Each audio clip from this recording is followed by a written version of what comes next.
Hello, everybody. Welcome to Topline. It is what episode is it, Asad? Is it episode 96? Oh my God. Episode 96. I'm Sam Jacobs. I'm joined by my co-hosts Asad Zaman and AJ Bruno, the CEOs of Sales Talent Agency and QuotaPath, respectively. Gentlemen, how are you? Very good. Sam, you look great with your new setup. Thank Better you. mic, colors, good camera. I'm doing my best. Asad sent me the guy, Neil Topinka, that got him his setup based in Toronto. And Neil flew an engineer to Barcelona. And we're now operating from my new office. And if you're wondering, as many of you might be, about the door that's open over my left shoulder or my right. No, it's my left shoulder. You're right. That's the bathroom door. But it's intentional. It's intentional. It's framing the shot.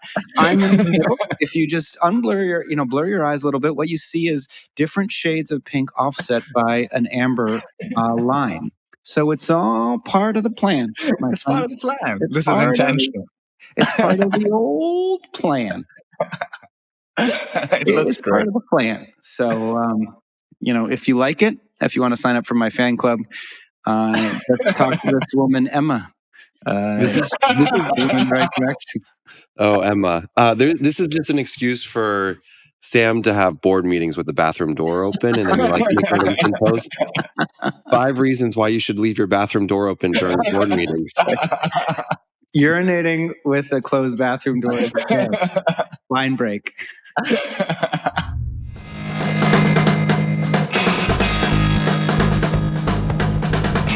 Welcome to Topline, the podcast for the best founders, operators, and investors in B2B tech.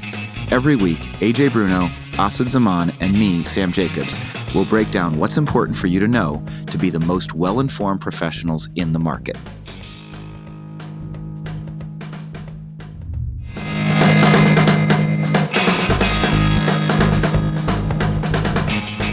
Customer churn doesn't have to be unpredictable. Totango's Customer Revenue Optimization Suite delivers actionable insights empowering CS and revenue leaders to take strategic, proactive steps to retain and expand their most valuable customers.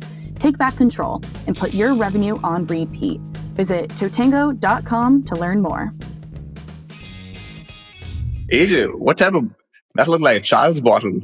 Oh, yeah. I mean, I'm out of Spindrift today, which is like, I've never given Spindrift a shout out that it deserves, but I always have at least like 7 or 8 cartons of Spindrifts, cartons of like 24 packs. And I'm out of Spindrift. Do you have a flavor that you like? Oh, I sure do. Strawberry lemonade is my flavor. Let's go. Strawberry lemonade is the goat of the sparkling water. I'm doing well. Thanks for asking, Asad. I'm doing really well. How about that? Yeah, how about that football game? That football game, we had 20 people over last night, so my voice is in rough shape. My boy Saquon didn't really have a great game, but they crushed it yesterday. Jalen Hurts did. The defense did. I have a set of enemies now, and I'll have more after I say this, but I do love seeing Pat Mahomes throw interceptions. I have to say that. It was, I feel all the neutral observers did not really get a game, but if you were an Eagles fan, you sure got exactly what you were looking for. Well, I don't understand football, but I watched like 10 minutes of it, but they were dominating. Well, and the girls had a 2-hour delay this morning because of it. And then the parade is on Friday, and I think they're talking about canceling school on Friday. Wow. That's Philly for you. Has Philly won stuff like this before? Yeah, they won the Super Bowl like 4 years ago, I guess 5 years. They lost the Super Bowl against the Chiefs 2 years ago, but they won Dr. J, did the Sixers ever win a championship? Maybe they did. Oh, they had some close teams with Allen Iverson. Then they're on the struggle bus. The Phillies won back-to-back World Series, and then also just won again. So they've had a really good World Series, and the Flyers have been up and down over the years, but they were good in like the 2000s. You know what city's roughly the same population as Philly? What? Barcelona? Yeah. Really? Oh. Yeah, it's a really good. That's what I always say. Philly is the Barcelona of America. We always say that over here. I'm sorry, that's a stretch. A massive stretch. I will say it's not as much of a stretch because, I mean, it's obviously not the same. I mean, it's hideously ugly in Barcelona, but the vibe of like, I don't know, Philly feels like somewhere between a small town and a big city. There are, I think people in Philly are actually quite friendly. I don't know. It doesn't feel like overwhelming in the same way that New York does. That's how Barcelona feels. How big are these cities? Like, how many people roughly, Sam? Last time I looked, I think it's like 2.5 million. I mean, I'm sure there's many, many more in the Philly metro complex, but something We're like that. 3 to 5. I think 3 to 5 million in Philly. Okay. The thing with Philly is that like a lot of people outside of Philly actually like Philly. The people that live in Philly don't like Philly. They're like, you just as a city to love, you just hate it for any reason. There's so much. I mean, it's a real city. Like if you're from New York, you have that pride of New York. You can do anything, anywhere. New York is a little bit different, where like it feels like it's just an alive city. Where Philly feels like it's all the problems of a city, like political problems. Yeah. The Sixers were going to move to Jersey, to Camden. Camden made a bid for the Sixers because this whole arena in Center City, like right in Chinatown, they were going to build the arena. And so like last year, there was some group staged a stage in, I don't even know what to call it, but they had 50,000 people that they hired to walk around the city to show what it would be like after a Sixers game to protest this. And how terrible, quote unquote, it would be. It worked out. Sixers were like, fine, whatever. We'll just build a new stadium, like really South Philly, which is where they are now. So whatever. I'm doing great. I am not in the city of Philadelphia. I'm outside. I'm traveling to Austin for a board meeting, management offsite, and got some really big things I'm working on as a company that I spent this weekend working on as well. So really excited for the future, but Sam, that's not what we're really talking about. What we're focusing on today. I want to get to the good stuff. Let's get to the good stuff. Austin, tell us about the good stuff. So Sam had an active weekend for various reasons, and one of them was a LinkedIn post that really took off from somebody who was a Pavilion member and who isn't. So we're going to talk about this post, and we're going to talk about, I think, the argument that's been made and trying to deconstruct it a little bit. But I think so that listeners have context, because not everybody would have seen this post, maybe the place to start is actually just read it out so people know what we're talking about. What do you guys think? I think it's a great way to start. And I think your reading voice is quite beautiful, Asad. Okay, there we go. It will be a calm. Can you add the right inflections and tones? I can't. I'm going. People are going to write about me. They're going to be like, this guy, gaslighter. So let me just read it as objectively as I can. So the lady's name is Emma Clayton. She calls herself the Mary Poppins of marketing functions. And she wrote a post on Saturday. And the post is as followed. I canceled my Pavilion membership this week, and here's why. Yes, it's an unpopular opinion. I've met some brilliant minds through Pavilion's UK chapter, but over the last 12 months, I've watched this community become Exhibit A in marketing's identity crisis in the tech space. Pavilion has become a place where CMOs are groomed to become CROs, where revenue operations are celebrated over brand building, and where strategic go-to-market leadership has been hijacked to mean nothing more than pipeline optimization and sales enablement. They've created an echo chamber where the rich strategic heritage of marketing has been systematically dismantled in favor of a sales-first ideology. This is the kind of short-termist thinking that's turning promising companies into pipeline-obsessed hamsters running on a quarterly wheel. And I'm tired of watching it happen. The playbook is depressingly predictable. VC-backed companies obsessed with short-term revenue crown the CRO as the ultimate go-to-market leader. Then one of three things happen to CMOs. They're pushed out of the boardroom, shown the door. Just look at how many senior marketers are open to work right now, or told to evolve into CROs themselves. The result: marketing gets demoted to a lead generation department. Brand building becomes irrelevant. And we wonder why businesses are struggling with sustainable growth. And Pavilion are championing this trend. Remember when marketing owned the entire customer journey, when CMOs were strategic growth architects, not just lead generation machines? Marketing is not just pipeline. It's not just your performance metrics, and it's certainly not just sales enablement. Real marketing, the kind that builds empires, creates demand before the sales team even needs to lift a finger. It builds the positioning that makes your competition irrelevant. It creates a brand equity that means you don't have to compete on price like a desperate market trader. And that's why I made my decision. I find it difficult to sit in a community that celebrates the CMO to CRO transition like it's some sort of amazing transition. It's not.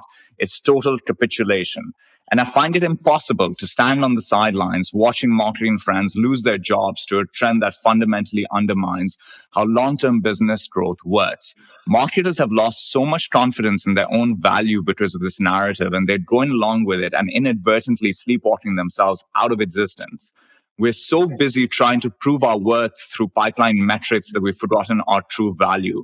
Marketing belongs at the heart of business strategy, not just focused at the top of the funnel.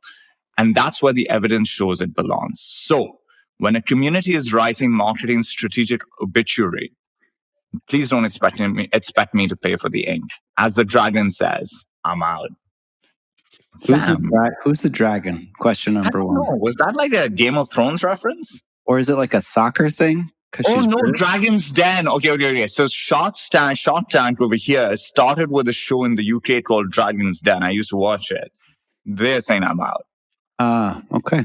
Because they're making investments and when they don't. I thought LinkedIn posts used to have character limits. What happened to those? I think they've extended the character limits. Bring it back. So Sam, you read this post on a Saturday. The post was getting tons of attention.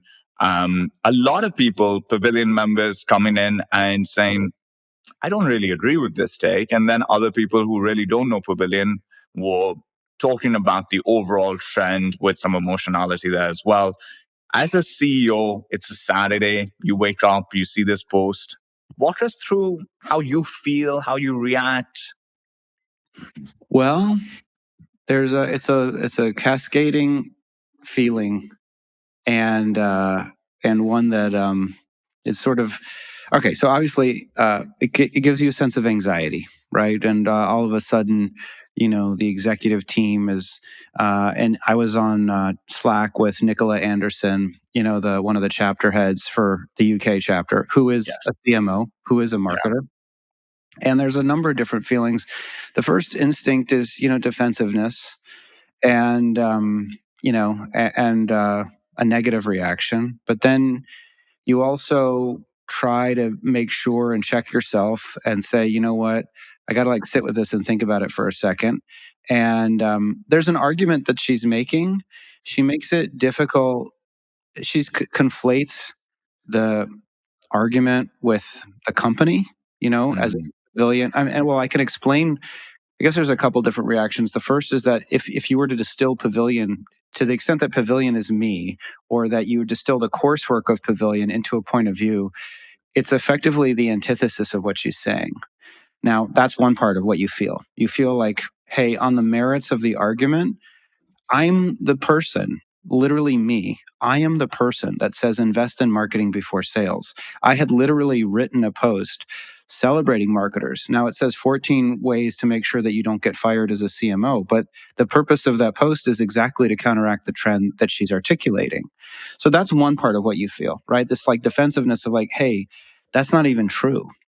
But then there's a second part, which is, hey, you can't just punch back. You have to be careful here because, first of all, you don't want to be seen attacking somebody, and you don't want to, you want to be curious about the feedback. And I think it's a really interesting conversation. But I don't think it's. But then there's the other part of it, which is that she's using this as a moment, and then you also have to look at to the extent that there may be any ulterior motives. But let's look at the person that's writing it. And it turns out that this woman is selling a marketing course and running a small marketing community by what I can tell from her LinkedIn profile.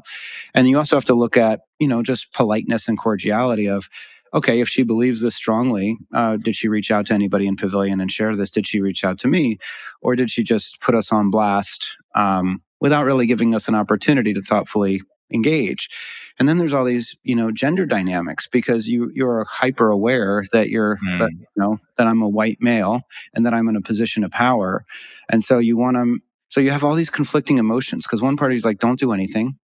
The other part's like, write the most obsequious, response possible, and somewhat inauthentic in terms of your humanity, because being protective and feeling a sense of pride about what you built is also a natural human emotion. There's, again, the subject matter itself, which I actually find quite interesting. So there's a wide range of emotions. And the thing that sucks about it is that, it is definitionally, and I got a message. So I wrote a response, and the response is like, hey, thank you so much for this feedback. Actually, and again, it would be different if somebody was coming at us as on something that, I agreed with the sentiment. I didn't appreciate the approach, but I agree with the sentiment. But literally in CRO school, we teach that you need to invest in marketing before sales. I'm the person on this podcast that says brand is the only moat, that you have to invest in brand. In fact, in the post that I'd written, I said, you have to convince the CEO to invest in brand. You have to convince the CEO to make long-term investments, because otherwise there is no long-term if you're only solving for short-term pipeline. So in some way, I agree with her. I just don't agree that that's the perspective of Pavilion. So all of that aside, so you write this response, and you're just trying, you're just hyper aware that like anybody could take you down for any reason. And at the same time, you want to be able to defend yourself. That's only fair. And so then I thought, what, like in my post from the previous week, I wrote, we want you to be a great CMO. I want you to be a great CMO. Like, I want the marketing function. I believe that marketing is the hardest discipline. I believe that great marketing needs to be celebrated. I really do believe that already. So I wrote a response, and then a bunch of other Pavilion members, feeling a sense of pride and perhaps defensiveness. And again, to point out a little bit of the contradiction, they piled on. I think she had to turn off comments, or had to. She chose to, right? And then I got a message, a DM, and this was candidly, again, I'm a human being, but it's probably a bit more upsetting. Where the person was just directly lecturing me about my response, and about how it read as defensiveness, and it was failed leadership, and that I didn't handle this the right way, and the right way to respond to somebody giving you feedback is to be curious and open-minded. Now, I hear that, but this isn't a good faith debate. She starts the post, I canceled my Pavilion membership. This is not. There's not, as the dragons say, I'm out. It's incendiary by design. And so Sam, was that question there, was that the same person that wrote the post? No, it's a different person. It's a different person. Were they connected in any way? No, I think it's really fascinating. This is a separate point, but everybody thinks they represent the masses. And the reality is Rashomon, right? Nobody does. Like, everybody just represents themselves. So this woman felt that my answer was extremely defensive, and I was attacking this woman. And I pointed out, she was attacking me. Like, I have a right to defend myself. And then this woman wrote back, and by the way, I'm grateful for the feedback. I really am. And there's a truth to it. You do want to be curious. But at the same time, when somebody says, I canceled my Pavilion membership, is like the very first line, like, that's not a good faith debate. That's a clickbait, frankly. It's what it is. And she said, well, I didn't read it as a takedown of Pavilion. So the three of us just listened to that post. Was that a takedown of Pavilion? What do you think, AJ? Yes, 100% it was. It's like, I don't understand it.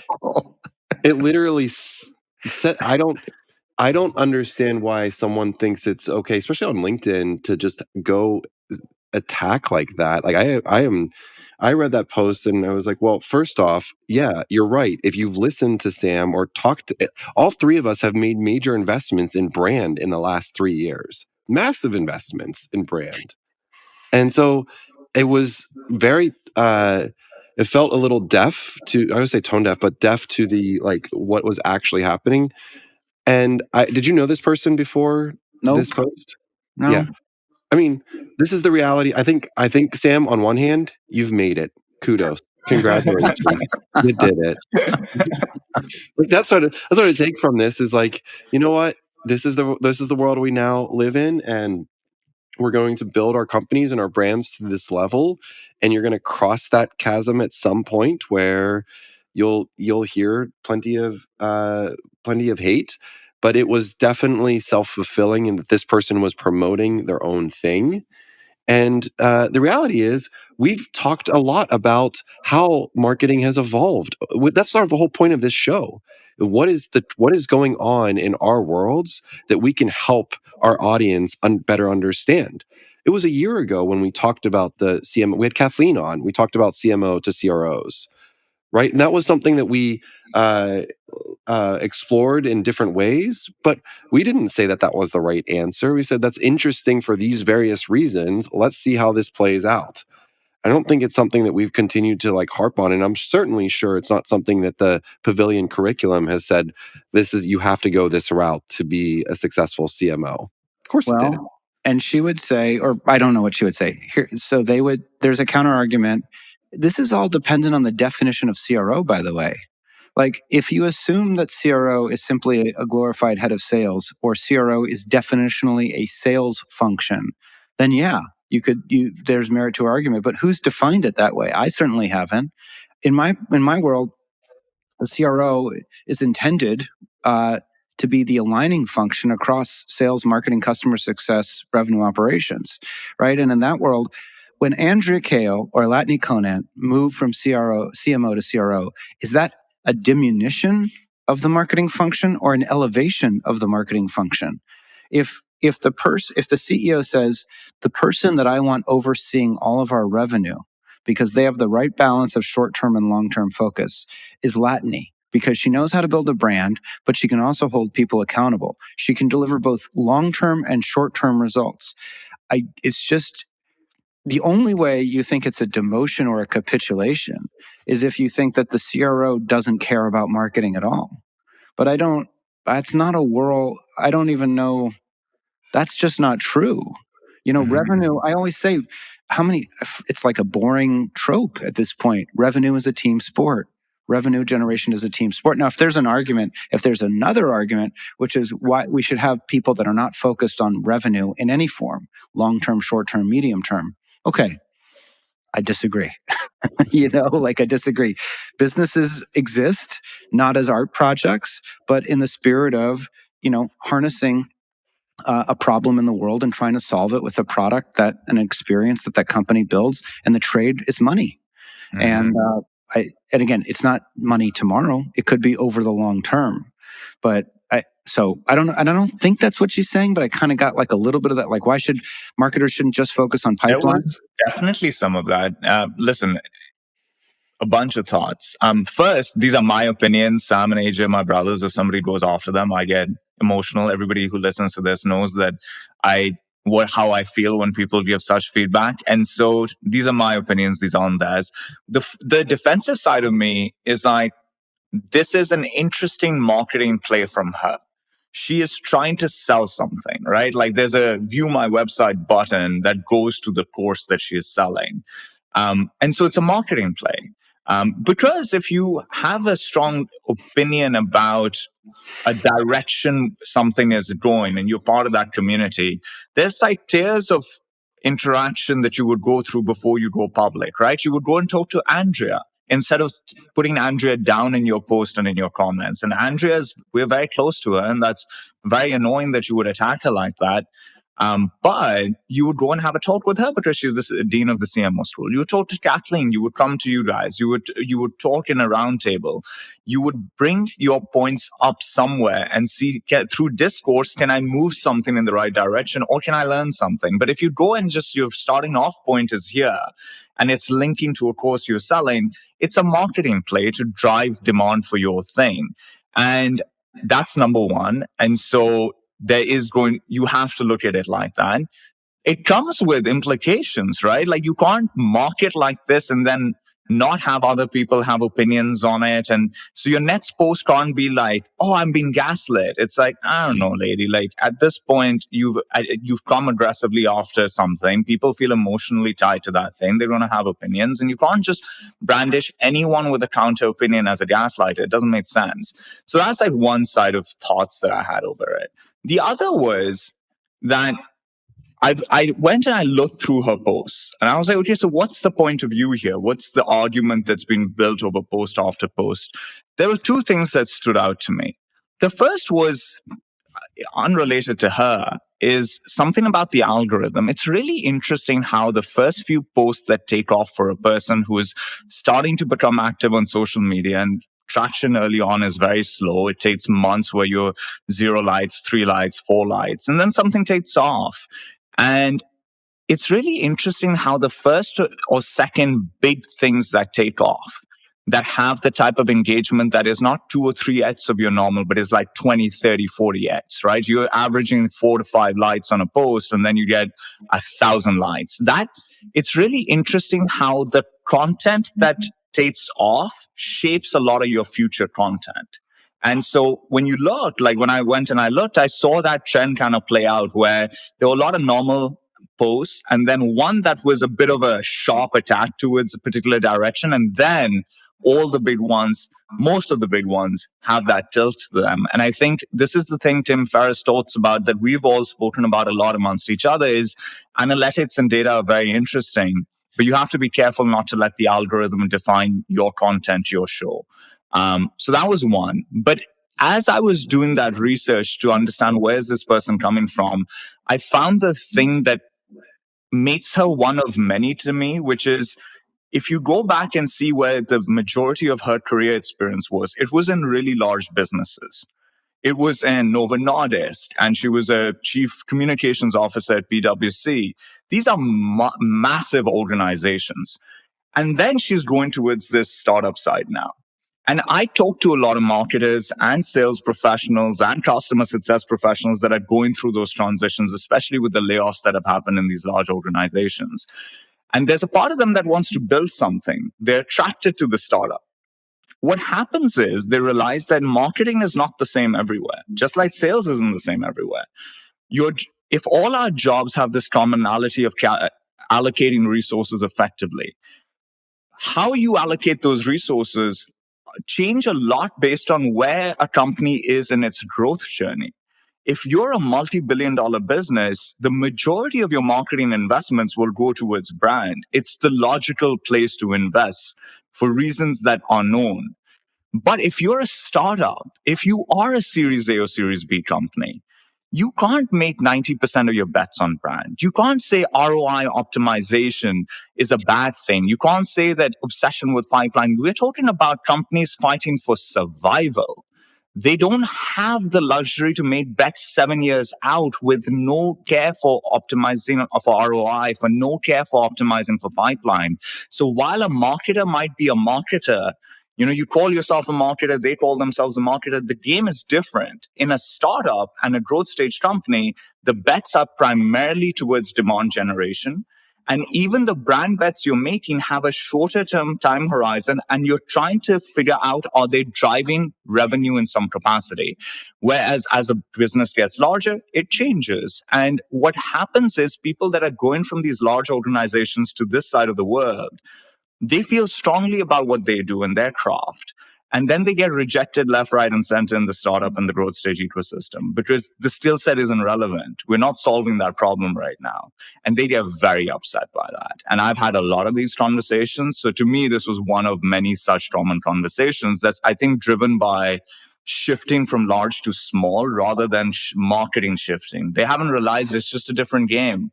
And the last point I'll make is, where we are with how we treat marketing, how we treat sales, how we treat customer success are lessons learned over many, many years of iteration. We have gotten here through trial and error, and markets change, so things evolve as well.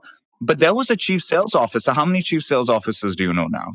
There was never a CRO. How many CROs do you know now? The game changes. And what we realized was that marketing not being tied to a number, marketing not being aligned to the core company goal, to the CEO's mandate, the board's mandate, which is survival, for which you have to hit a number to raise more money to survive. For the marketer to be sitting out there on the left field doing their own thing makes no sense. We have to align everyone. And alignment feels uncomfortable because you now have a number and you can be judged against that number and you have to push towards that number. It's uncomfortable. We all feel uncomfortable because of the numbers. That's the job. And we got there through a lot of trial and error. So those are some random thoughts.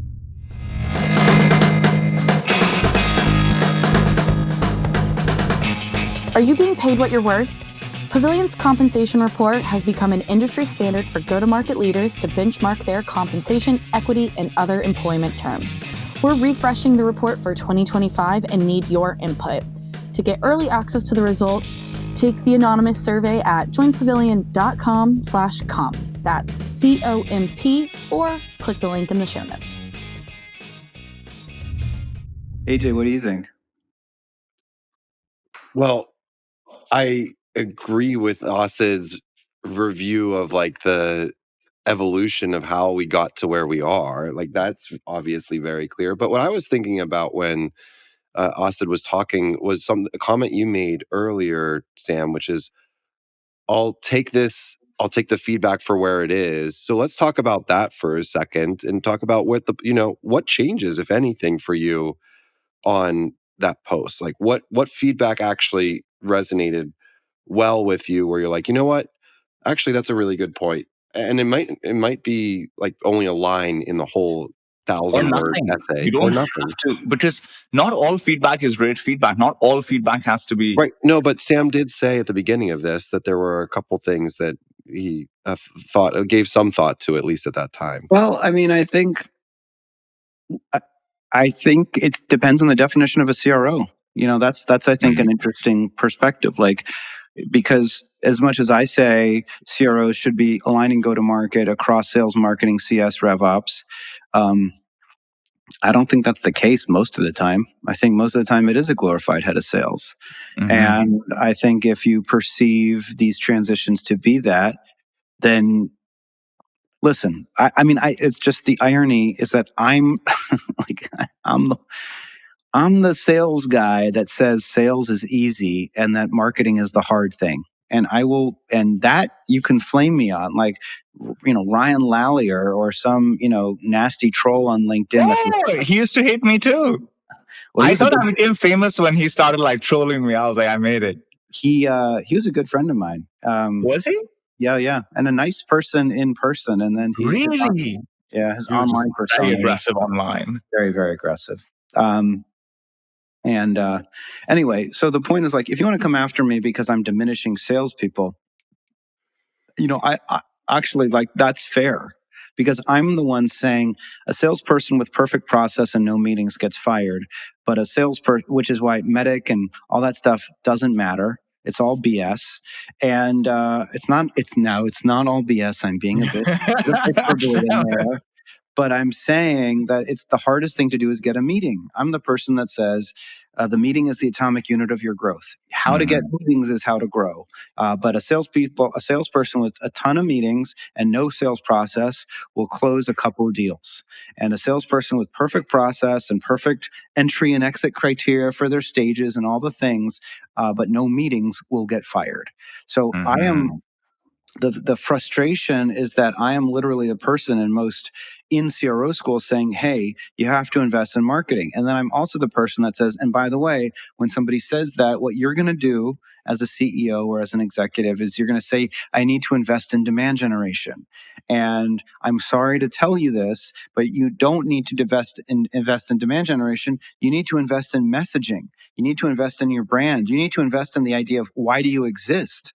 Because most of the time you go to CEOs and they say, well, I just need leads. And you say, okay, but how are we supposed to get leads? Demand generation, this is just stuff I've always said. So it's like if you're hearing it and you listen to me, you're rolling your eyes. And you can hear the defensiveness in my voice, but it's because literally, like, so the point is, what happens when I was in Dublin in January. Was it January? It was January, and I went out to lunch with the CEO, who runs an employer of record company. She's a nice person. And she said, I need your help. I had made the same mistake, the classic mistake. I said, what's that? She said, I hired the wrong VP of sales. I need to hire the right VP of sales. I said, are you sure? She said, what do you mean? I said, well, why do you need a VP of sales? How many people are on your marketing team? She said, well, you have one marketer. We went through the whole process. I'm like, listen, here's the deal. You probably don't need a good VP of sales. You probably need meetings for your reps, and you got to really figure out how you get meetings. And by the way, the way you get meetings, demand generation is FedEx. Demand generation is UPS. Demand generation is I deliver a package. What's the package? It's a message.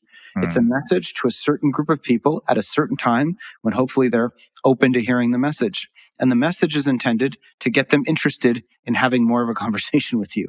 And the reason that it doesn't work to hire demand gen, which is basically in agreement with this woman, is that there's nothing, what's in the message, what's in the package? It's an empty box. And I tell the story again in CRO school where I hired somebody to run demand gen at Livestream. And she came to me rightfully and said, all right, I'm going to run some campaigns. What should they say? And I said, well, what do you mean? What should they say? They should say buy Livestream. And she said, well, that's not really a thing people like get out of bed wanting to do. That's all very convincing. Yeah, exactly. And so, the bottom line of all of this rant is like, marketing is when's the best time to plant a tree, 20 years ago or today. And the point is like, you got to start investing in brand right away. You got to start investing in why you exist and your messaging and your positioning. And that's content marketing and product marketing. And once you have those things down, then they can flow into demand generation. But demand generation is not a proxy for investments in marketing. So this is literally, I'm riffing because I can say this stuff off the top of my head because I say it all the time. And then then there's this related thing, which is, and this is probably like more sensitive, but you just feel like if you defend yourself, you're being told that you're gaslighting or you're, trying to, I don't know, harm women in some way, and you're bullying, or you get the feeling that's sort of like that's the underlying perspective. And so you're like, well, I'm not trying to bully anybody. I'm not the one that started this fight. If I started a fight with her out of the blue without ever mentioning anything, if I said, whatever it's called, the Marketing Leadership Academy or Fancy Marketers Incorporated, whatever her thing is called, if I just out of the blue was like, this thing sucks and here's why, and then she responded to it, my instinct would not be like, hey, you should be a little bit more curious about this feedback. Like, okay, well, you could have told me directly, and then I'd be very curious about it. Yeah, I mean, Sam, imagine if you wrote a similar post about her organization. Oh my God, how would that go over? Yeah, I think there's like a point in these situations. So STA has this like built-in problem in our business model, which is that we're headhunters. You pay us to go find you the very best. Because anyone other than maybe the top 5 or 10% of professionals in any function, marketing, RevOps, sales, customer success, sales engineering, are pretty bad. And so companies are willing to pay this premium to go to have a shot at being able to get the very best. Okay. That means, and then we have some of the projects that we work on, they're posted. The problem is that these posts get thousands of applications. And we place less than 3% of the jobs we work on with inbound applicants. Meaning that every week, there's thousands of people that have applied. And as weeks go by, some of them applied to 10, 20, 50 roles. And they're in a job search for themselves. And the market is kicking them in the teeth, which is sad. Nobody likes that experience and they get upset. And we can't interact with each person who applies. We can't be like, sorry, we reviewed. We can't. We'll send an automated thing. We've got this. If there's a fit, we'll reach out. If there's not, you won't hear from us. And inevitably, every few weeks, there are a bunch of people that get really upset. And they'll go and write reviews everywhere and get really activated. And what do you do in that instance, right? And so we've had to think about this a lot. And one of the things I've come to terms with is that if the person is doing something like this, I tend to try to just ignore it completely. till it gets a certain level of engagement. Now you have my attention. So first is ignore and don't ignore, right? And so for me, the litmus test, how much attention does it have? If it has like 100 likes, I don't care. It'll go away. If it's like now blown up and now I'm just sitting back, now I look weak, right? So like the first I think is that. Then it's like, what do you say? Do you say, I'm sorry, thank you, I will change my life because of you? Is essentially, which is the feedback you're getting, is like, you should just be like, thank you so much. Like this, of course I was doing everything wrong. Of course I should just, what an idiot I was. Like, I'm so sorry. I was so short-sighted. Tomorrow, new Pavilion because of you. And that's what everybody wants, right? Or do you debate it out a bit, right? And I think for a long time, it was like the second option wasn't even available. If you did that, that was gaslighting, that was aggressive, that you were a bad CEO, you were emotional, you were this, you were that. But I think what's happening right now over the last couple of years is you've noticed, and it starts with big companies doing their communication plays, you realize, okay, being on the front foot doesn't really kill your company. And you might actually come out of it a little bit better. Lucky, total front foot. He had a PR genius behind him. And he is now looking way better than anyone that was attacking him. And to the point where Zuckerberg has issued an apology to him, etc. And anyone doesn't know that, go look at Andril, Lucky, Mark Zuckerberg, like that whole thing. He made like a couple of $1,000 donation to Trump and got fired for that. And then there was a lot of negative press. And he's just been fighting against it consistently. And there are a lot of examples of this. And I think that second move feels stylistically more, I think, aligned to how I like to operate. And I think you weren't aggressive, but you said, it just doesn't feel right. And I can see what you're doing because I click your view my website and I come onto your course. And so I know what you're doing. And so here's just a second opinion. Like, this is how I actually think, as a post I made a long time ago. Here it is. And I think as a PR strategy, that's the PR strategy that made sense to me. Like, because what's the opposite? The opposite is capitulation. And I just find that to be weak leadership. Well, yeah, I mean, it's like, and so, by the way, that wasn't the only thing that happened. Literally on the same day, I got a message, because I was asking people, I'd like to ask the two of you. I don't think you will. Your CEOs, it wouldn't be as appropriate. But to add the little swirl icon, the Pavilion member. And so I asked people to do that. And somebody's like, getting swirly, in Slack. And so I wrote under it, make America swirl again. And I got a message from people saying that I'm insensitive and that, it's a very difficult political time and that I really need to be more mindful of, even though I meant it in jest. And yeah. So sensitivities are high right now, right? That's actually the point that I wanted to make, because let me tell you, this is like 5 data points if you include this post, although this woman's British. But I talked to a good friend of mine earlier in the week, and he's a Democrat, but very, very, very, like, you could hear the depression in his voice. And then I talked to my ex, and she lives in Florida these days, and is more right-leaning than left-leaning. And she was anxious. And I said, I thought you'd be like fired up, like, I'm sure everybody in Florida is like, I thought this is Trump country. It's like right next to Mar-a-Lago. She's in Palm Beach. And she's like, nope, that's not how people are. People are really nervous. She's like, did you see? This was funny. She said, did you see what Trump did? I said, what do you mean? Which one? She said, no, that thing of like every day it's something new. It's something wild and destabilizing. And I was like, oh yeah, I see that. And so that was that. This was all in the same week. And then I got that message. And then in between, I was talking to my therapist and I said, hey, how are you? And she lives in Boston. And she said, I don't know how to answer that question, because it's not even that I'm bad. It's just that, like, the world is very strange and kind of anxiety inducing right now. And so it's a special moment when your therapist or your coach, you're like, hey, how you doing, Lila? It's been a while. I could use a session myself. I think that's also part of it, and that is, honestly. And by the way, the way that they delivered that feedback, the way that people delivered that feedback was privately, directly, and compassionately, you know? And so I'm all for direct feedback. I think if you come direct, fantastic. If you go anonymous, I think you're a loser, unless and until it falls in a bucket of 3 or 5 things for which I think anonymous feedback is super critical. But if there's a lot of feedback that goes anonymous that in my mind should be direct, I don't agree with that. And the third is like publicly doing it. If you're doing it publicly, now it's a game, let's play, right? Like now I can share my opinion against this, and why not? And you do it kindly.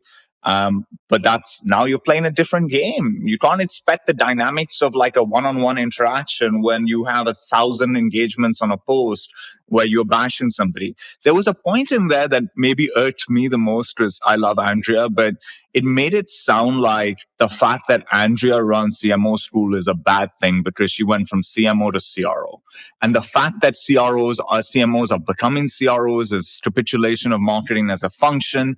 Can we like click into this a little bit more? Because I think this is actually a really dangerous narrative that is out there. And I would like to, burst this balloon a little bit. So maybe I can start with an opinion on it because I see this a lot. I think if every business is trying to allocate resources as effectively as it can against its mission, and it has a CEO and a bunch of execs, and everyone is responsible for allocating resources in specific areas.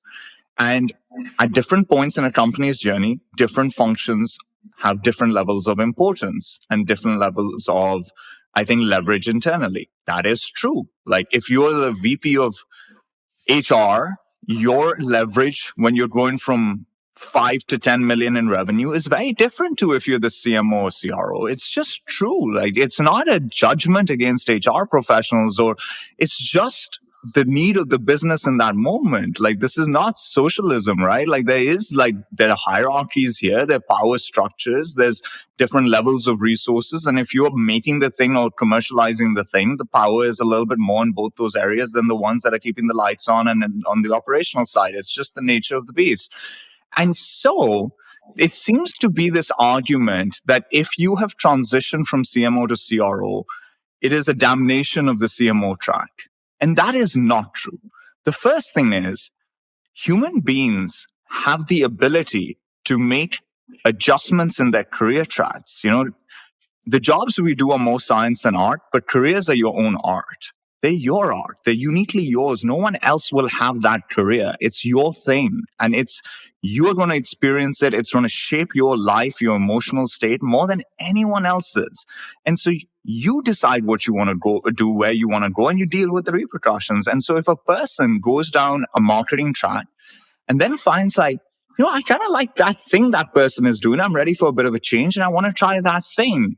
It's not a damnation of what they were doing. It's building on the momentum of what they had and finding that I want to try something new and different. You would find less than 10% of CMOs becoming CROs. This is not some huge shift that's happening in the market. There are some notable people that have made this shift, but this is not a huge shift. And they do it because they're fascinated by a next step in their careers rather than a damnation of the profession they had. When they do it, it's in specific situations where the CRO and CMO overlap in a very interesting way, so that it made sense for that transition to happen. So when Andrea does it, she does it at Help Scout, where having one person sit on top of everything makes a lot of sense for where they are in their journey. And that is a CRO role, because the CRO is basically going to manage all the functions under them in that particular instance. That said, the average CRO of a company under 100 million does not have marketing report into them. That is not true. It happens after 100 million and it goes under the president. So I just think that we're taking these individual situations that are driven by a person's desire for a certain experience and their ability to make that shift and make it effective, and their willingness to take on the risk of making that shift. And we think that they're doing this as a damnation of a profession, and they don't. That's just not true. And so I found that really kind of off-putting. What did you guys think about that? I find it interesting that we've spent the entire of this episode and talking through all of this, where last year or the year before, we probably wouldn't have given it as much thought to it. And I only say that because of something Sam said that really struck me in terms of just the sensitivity of everything is up. And if we have an opportunity to be more human and more sensitive and give more grace to each other, then we 100% should do that. And I think it's something that's really sticking out to me as we talk through this is like, Asad, we can make a million different excuses as to why this post is completely erroneous on all accounts and terrible and whatever. But the reality is, the reason we're talking about it is because we're just human. And I've been there when I've gotten a G2 review that just sucks. It sucks. It's a gut punch. And I've gotten better at being able to walk away and then separate the emotional. But these are our businesses. We are attached at the hip of these things. So while we can go through and talk about the evolution and talk through it and like stick up and defend Sam, which is what we're doing right now in a lot of ways, I think what the real root of it is like, why? Why do we even need to do this? Does this really help her business? Like, should we check back in a month and see what I would love to create a post and ask her directly. I do think there's a why, AJ. Like, I think when people have opinions that catch some steam, then those opinions can shape narratives. And I think you have to have counter narratives. I think we were in an ecosystem where there was a lot of softness with how we dealt with things. And I think the fact that you can be on the front foot isn't a non-viable strategy. And the fact that you can like poke into a few of these arguments and say, okay, this is going to shape a lot of people's thoughts. And so let's have a counter opinion there. Let's not have young marketers that are going around thinking that the right way to market is to have no ROI optimization, no pipeline connection, not being tied to revenue, trying to market like they work at a toothpaste company in the 50s at a Series A company today is a dangerous mindset that destroys careers. And so having opinions that are vocalized against that, I think is a viable approach rather than just saying all feedback is a gift. Thank you, lady. And then letting things just shape out the way they shape out. Yeah, I 100% agree with that. And I mean, my point stands that we've done a great job of talking about the trends in these areas and giving our audience that. But at the same time, I look at moments like this as like, I just feel for Sam because it's given him, there's so much mind share. This weekend, Sam, how many times did you think about this post when it came up? Oh, well, that plus the other one that I mentioned, the DM. Yeah. Yesterday sucked. Sam's about to have a kid. He's like working on building a cradle, I'm sure, that's or whatever. Another level of anxiety. And then I'm doing research. I did a ChatGPT like deep research project on like the right tax regime. Like, how should I structure my visa and my work permit and my taxes while I'm in Spain? Yeah. And ChatGPT's like, and I wrote back, I was like, man, this is complicated. I wish you could just do this for me. And ChatGPT's like, yeah, I wish I could too, man.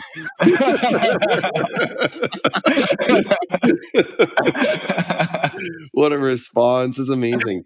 Sam, I just want to say thank you for all that you've given everyone over the last well, AJ, 43 years. You had a good point before we started recording, which is, also, I mean, that's sort of related to what Asad was saying, which is marketers feel under pressure right now because all of us feel under pressure right now, right? Yeah. You were saying things are just harder. Yeah, it's not a certain group everyone is feeling attacked. It doesn't matter. Everyone is feeling the sensitivity right now. I promise you, we all are. Like, I haven't talked much about it. We've made some of our opinions known prior, but I told this group that like, hey, I am open to having space for my employees to talk about these things. I know you guys disagreed with me on that. I said that's true, and my head of people came up to me last week and said like, hey, just a heads up, like I'm seeing these things go on inside the organization. Like, can we figure out a way to have the open conversation about some of this? Like, you know what? I said, sure. Wow. So, of course, you want to click into that? Sure. Go ahead. What does that mean? Like, are you going to have a town hall and talk about politics? Like, no, we haven't. Carrie and I haven't discussed what exactly that's going to mean. But I think that the feeling that everyone's feeling of anxiousness or nervousness or what's going to happen today. Look, actually, I'm not feeling that. This is meeting expectations. When expectations are met, I actually am not anxious at all. Interesting. Because I'm like, there's nothing I can do about it. I can only control what I can control. And so like, I'm just going to focus on my own thing. So I deleted Reddit I do from my... think that you made a good point here, which is there's high levels of anxiety out there. I think marketing has a little bit more than others because the average tenure of CROs, CMOs, and CCOs is very similar. And it's very low, like 18, 19 months. But marketers, internal talent acquisition was the most laid off role during the downturn. Number 2, 3, 4, 5 were all marketing roles.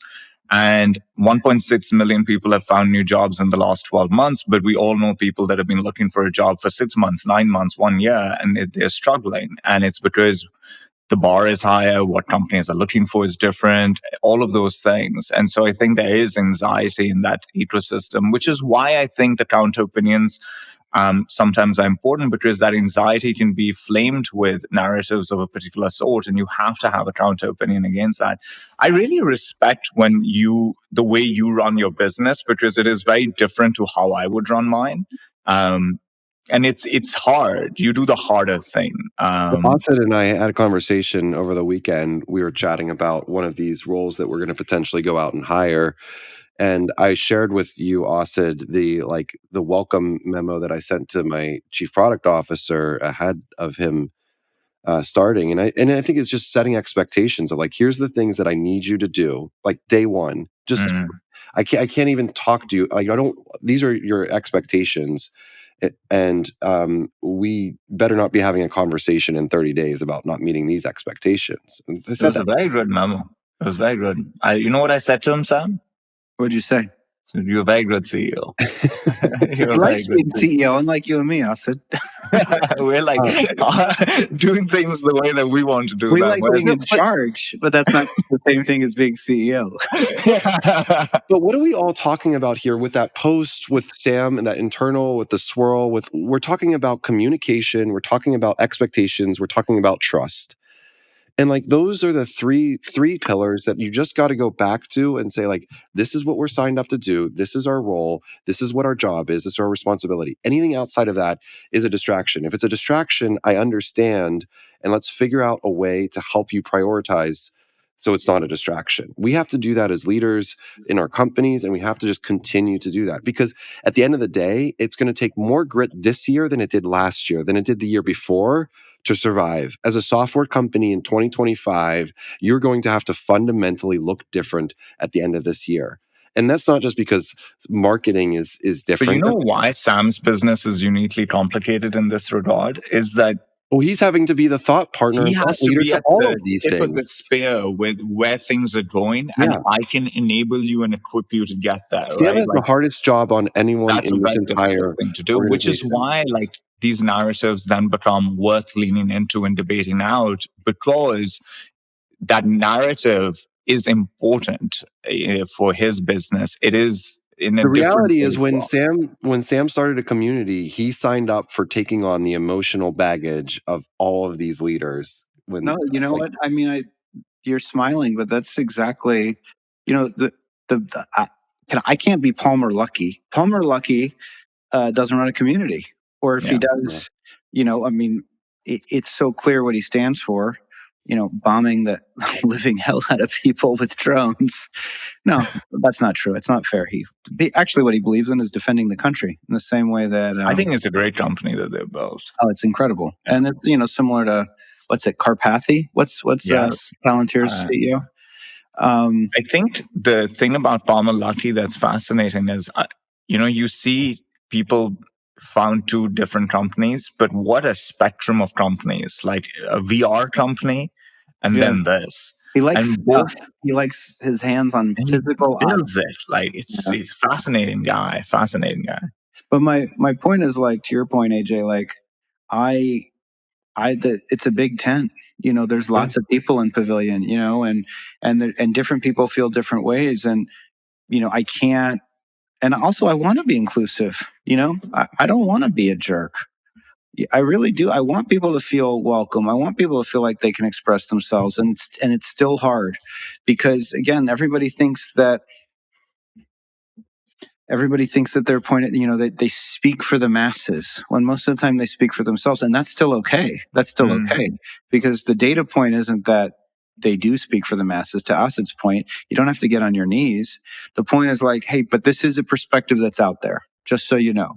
This is a perspective that's out there. And that's the beauty of the post, bringing it full circle. Like, this is clearly a perspective that's out there, but again, like, so then let's have the conversation. And to your point, Asad, and the role that I've taken on, like, so what do I want to help people do? Like, I want to help people toughen up. Like, I don't think the answer to this is that marketers like pick up their toys and go home. Like, I'm going to build, I'm just going to go to CMO Coffee Talk. I'm just going to have my own private little place where I complain about the world. Like, the whole point of Pavilion is, at least we got to get aligned across these different functions, because revenue generation is a team sport. You got to be in the same room as the salesperson, even if you don't like what they're saying. And instead of telling them to go F themselves, you stay in the room and we learn how to talk to each other. Yeah. Communication, trust, expectations. Yeah. This goes back to it. But yeah. And I remember having the conversation with you, Sam, at SaaStr in 2019 when you were changing. Is that the year you changed to Pavilion, or was it 2020? 21. At 21, when you had your big brand launch, and we talked specifically about Pavilion and it being a huge tent. Well, the tent's become even larger now. And so smaller by one, I guess. Smaller by one. That's the that's the summary of this entire episode. Smaller by one. But yeah, that's a interesting, good place to end it. No, any final thoughts, Sam? No, I mean, my final thoughts are, if you're out there, I'm really, really trying not to be derogatory, not to be pejorative, not to be dismissive. I would like to be inclusive. My perspective is that revenue generation, if you want to know what I believe, it's that revenue generation is a team sport. Getting a meeting's harder than closing the meeting. And marketing is the most difficult, complicated, and ultimately, most interesting combination of science and art of the go-to-market disciplines. Right. And I'm always open. My doors are always open. And if you want to put me on blast, that's okay, but I have a right to respond. Okay, there we go. Well, should we do shout out? Should we do a question from Asad? A contemplative? Let's do a shout out. Maybe we shout somebody out and loop them into this conversation. I'm happy to shout out. All right, I'll shout out. I will shout out Abraham Jacobs. Abraham is he's a Shih Tzu. He's 11 years old. No. He is sleeping next to me, and he's had an ear infection for quite a while, and for a long time. And so I was cleaning it and doing topical antibiotics. And then there was a period where he got a scan, and it looked like he had a pocket of fluid that was maybe near his brain. And they were saying maybe we need to put him under, but it's a very risky surgery. And we decided, well, first let's try broad spectrum antibiotics. And so he's on amoxicillin right now, and his ear smells fantastic. And I think it's working. And he's just a really good guy. So, Abe, I love you, brother. Shout out Abe. What do you mean his ear is smelling good? Is that because of the medicine? Like, the medicine has a good smell? He's got an ear infection, and it was a deep inner ear infection, creating pus. So it smells like yeast, literally.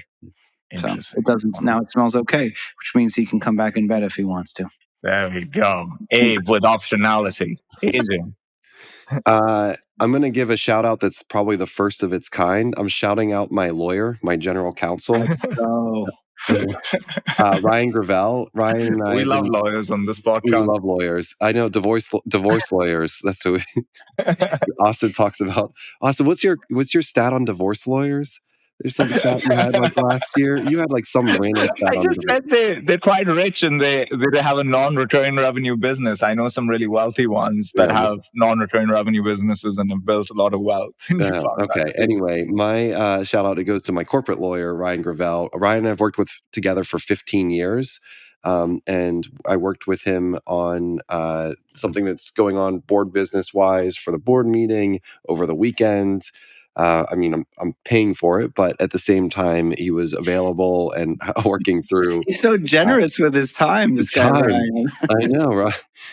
Ryan's a great general counsel, though. He's helped get through some challenging moments for the business over the last several years, and he's always been a great calming voice, speaking for the company first and foremost, and has always been very timely and has I've never had to feel like I've had to badger him to get something done. It always gets done when he says it gets done. So thank you, Ryan Gravel. Shout out to you, working with you since 2012, my friend. Good job, Ryan. Shout out.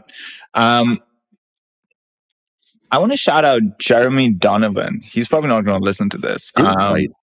But from inside, I think he's just doing such wonderful data-driven analysis on go-to-market, especially in the context of job changes.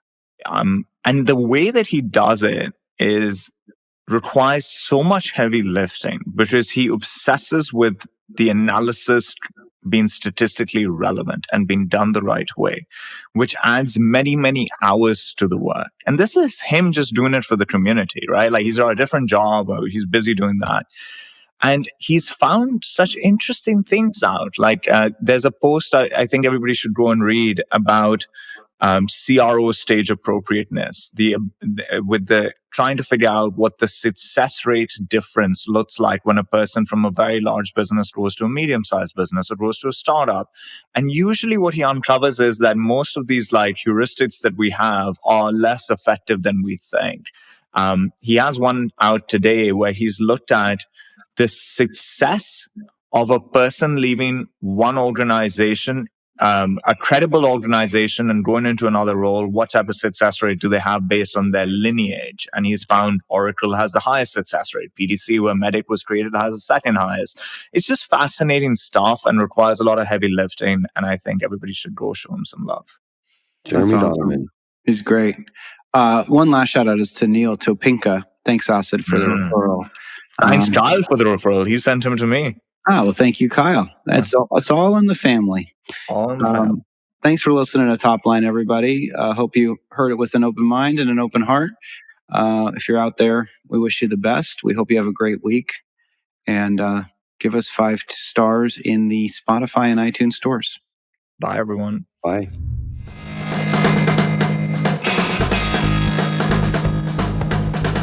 This episode was brought to you by AirCall, the business communications intelligence platform. Deliver a better experience for your customers and your teams at AirCall. That's AIRCALL.io. Save time, save money, and improve performance with a single communications platform.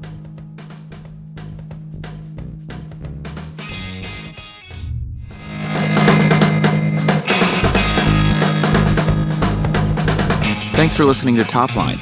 New episodes come out every Sunday. If you like what you heard today, subscribe so you never miss an episode, leave a 5-star review, and share it with your friends. Don't forget to join our Topline Slack channel to connect with us and discuss the topics we cover with other listeners. Click the link in the show notes. Lastly, if you're interested in joining Pavilion, you can learn more about membership at joinpavilion.com/membership. Thanks again for listening.